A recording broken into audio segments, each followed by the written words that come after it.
Dear student, NEET 2016 phase 2 का पूछा हुआ क्वेश्चन है।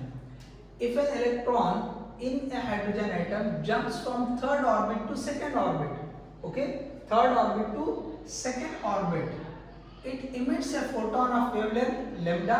When it jumps from fourth to third orbit, the corresponding wavelength will be, देखो third से second में जब जंप कर रहा है तो वो वेवलेंथ लैम्डा है।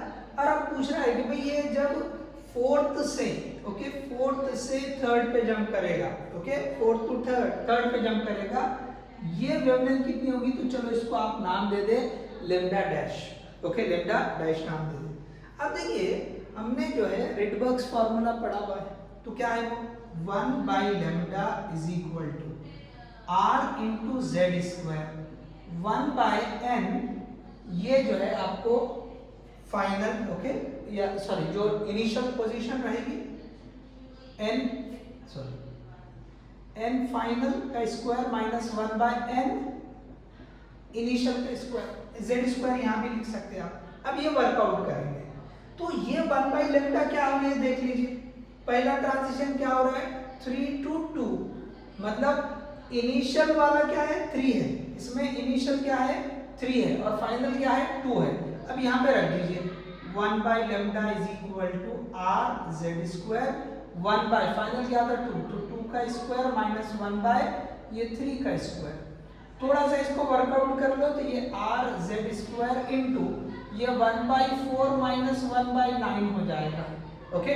तो ये जो है वर्कआउट होके आ जाएगा आर जेड स्क्वायर, ये 4 9, ओके, इसका एलसीएम 36 हो जाएगा और ये जो है, ओके, इधर आ जाएगा 5, ठीक है, ये 9 माइनस 5 क्रॉस मल्टीप्लाई कर लिया हमने, तो 9 into 1 9, 4 into 1 4, so finally you will get this one, so 1 by lambda इसके हिसाब से हो जाएगा आर जेड स्क्वायर इंटू ये 4 बाई 36, 4 बाई 36, सॉरी यहाँ पे ये 4 आएगा, सो 5 बाई 36 क्या आ जाएगा 5 बाई 36। ये जो हमने 1 बाई लेम्डा के लिए कर दिया, ये इक्वेशन 1 आ गई, ओके। ये किसके लिए आ गई? For first one. इसी तरह से हमको लेम्डा 2 के लिए भी वर्कआउट, सॉरी लेम्डा डैश के लिए वर्कआउट करना है, तो ये 1 बाई लेम्डा डैश के लिए क्या आर जेड स्क्वायर, ये लिख दिया हमने। अब फाइनल क्या है 3 है, सो 1 बाई 3 का स्क्वायर माइनस इनिशियल क्या है 4 है, 1 बाई 4 का स्क्वायर।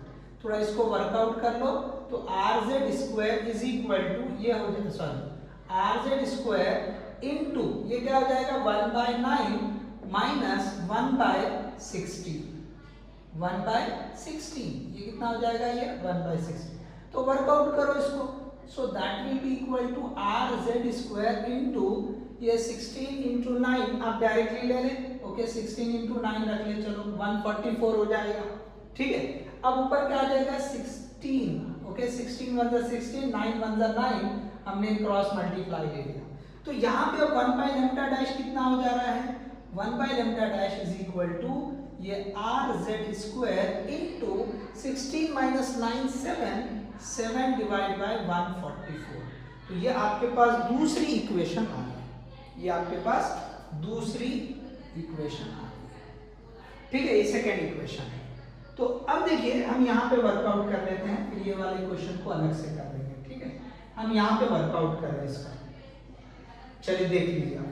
तो क्या रहेगा ये 1, अब इसका रेशो लेना, हमको लेम्डा लेना है, तो हम क्या करेंगे ये इक्वेशन 1 और इक्वेशन 2 इनको आप डिवाइड कर दें, okay, equation 1, okay, equation 1 divide by, okay, चलो ये ऐसा लिखो इक्वेशन 2, ठीक है।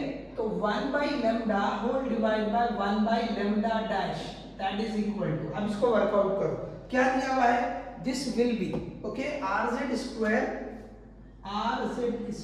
इनटू 5 बाई 36 और ये वाला क्या हो जा रहा है R Z square into 7 divide by 144। तो आर जेड स्क्वायर कैंसिल हो जाएगा और इसको अगर वर्कआउट करें तो 5 बाई 36 इंटू 144 डिवाइड बाय 5 ये ऊपर चला जाएगा इसको वर्कआउट करने, ठीक है। तो अब देखो यहाँ पे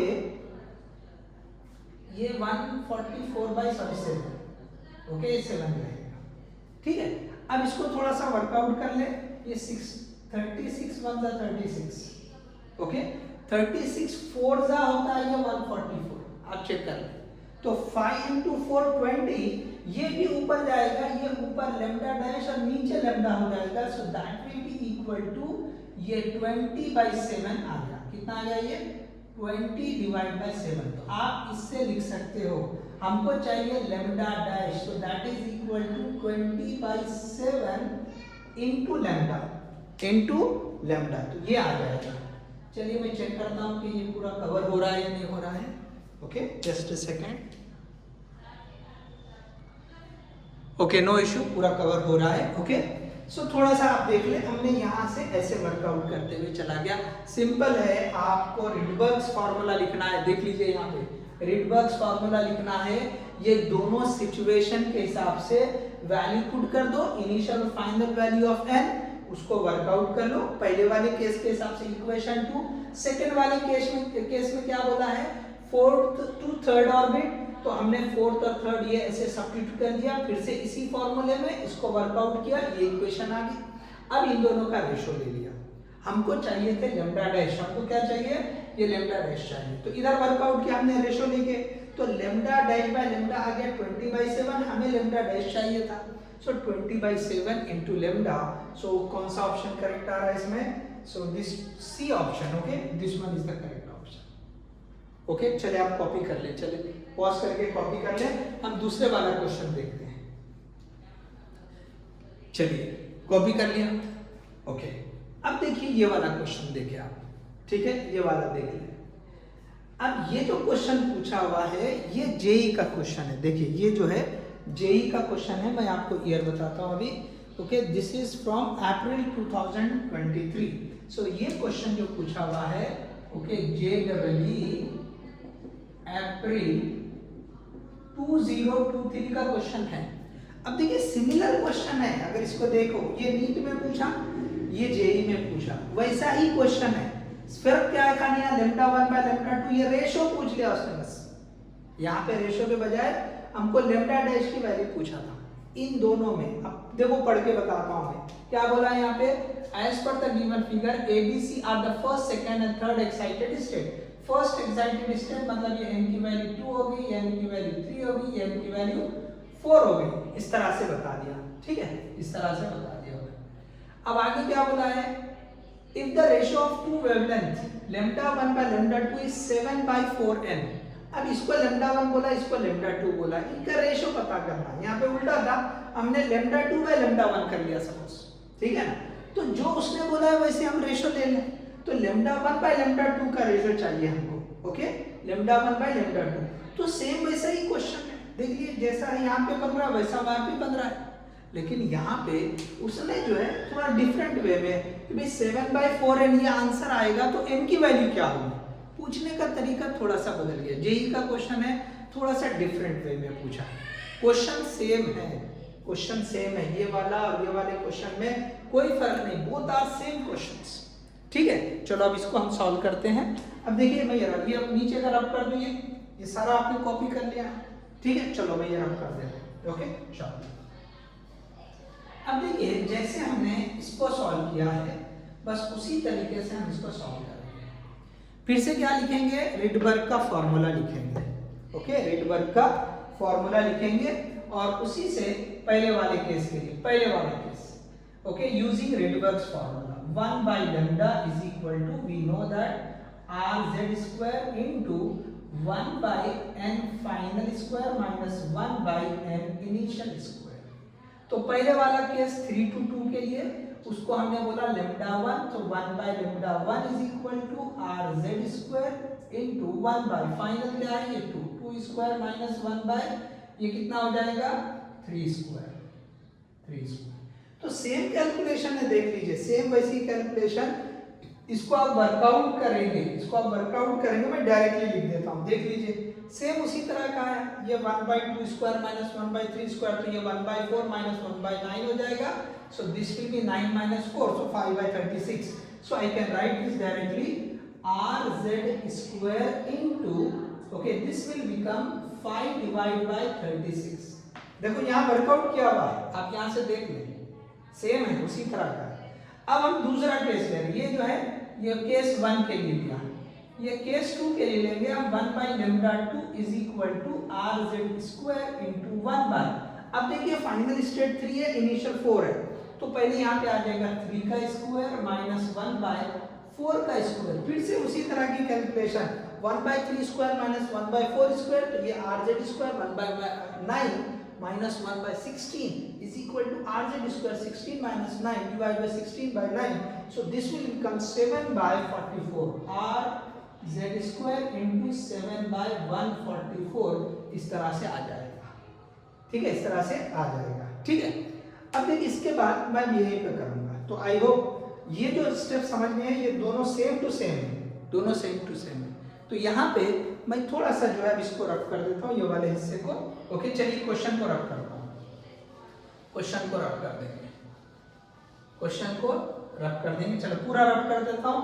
ये देख लीजिए ये कैसे कैलकुलेशन आया, मैंने इसको इसी को सेम लिखा है, ठीक है ना, तो ये मैं रफ कर देता हूँ। चलिए अब आपको क्या करना है, इसका रेशो ले लेना है, इसका क्या लेना है आपको, रेशो लेना है, इसको आप इक्वेशन 1 बोल दे, this is the equation 1, this is the equation 2, चलो इसको 1 बोल दिया, इसको 2 बोल दिया।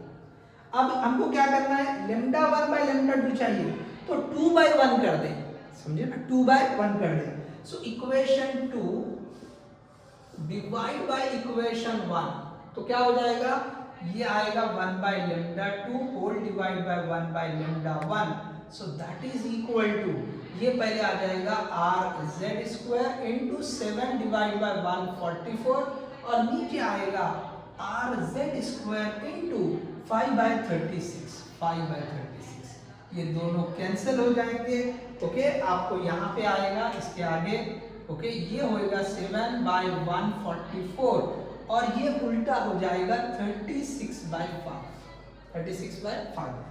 अब ये भी उल्टा होंगे, ये lambda 1 ऊपर जाएगा, lambda 2 नीचे आएगा। अब ये 36 1 जा 36, 36 4 जा, तो ये 7 डिवाइड बाय, ओके, ये आपको आ जाएगा, ओके, 4 into 5। आप इसी फॉर्म में लिखे 7 by 4, इसके बाद लिखा है, ओके। तो ये जो टर्म है, ओके, ये 7 by 4 तो एज इट इज है, ये तो एज इट इज है, हमको ये चाहिए था, ये कितना हो रहा है, this is we are having n, यहाँ क्वेश्चन के हिसाब से, so therefore n is equal to 5, so this is the correct answer, okay. n का वैल्यू क्या रहेगा, 5। देखो ये ऑप्शन दिए हुए नहीं थे, ये आपको वर्कआउट करना था, कुछ क्वेश्चन जेईई में कैसे आते हैं, आपको बिना ऑप्शन के रहते हैं, यू हैव टू जो है कैलकुलेट दैट वन, ठीक है ना, आपको वर्कआउट करना पड़ेगा, ओके। ऑप्शन नहीं रहेंगे, बिना ऑप्शन का क्वेश्चन आपको ये पूछता है n की वैल्यू बताओ, तो n की वैल्यू कितनी आएगी, 5। सो देखो सिमिलर क्वेश्चन है, मैंने एक क्वेश्चन नीट का लेके बताया आपको, दूसरा क्वेश्चन जेईई का बताया है, ओके। दोनों सिमिलर क्वेश्चन है, पूछने का तरीका थोड़ा थोड़ा अलग है, okay. So hope you understood this one, thank you.